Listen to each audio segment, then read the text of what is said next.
Hi everybody, and welcome again to Champion Trading. We're showing you today, this is the 194S Comil. We have the hopper removed so you get a good look inside there. A lot of you are familiar with these. It's one of the premier granulators mills, very preferred in the pharmaceutical industry as well as the food industry. We're wired up to 220 three-phase voltage right now. The unit has been completely rebuilt, all mechanical parts on the mill head, new drive motor and washdown duty. And we're going to run it for a few minutes for you, and you may not be able to hear me. We'll give you a quick tour of it.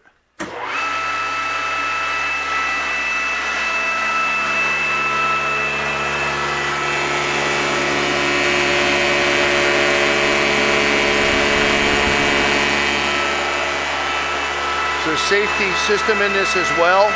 When either the cover or the bottom is open, it will not run.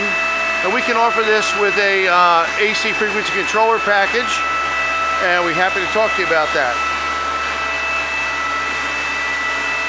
We do hope you'll visit our website if you aren't already at www.champtrading.com. And we look forward to hearing from you. Thanks for joining us for this video today.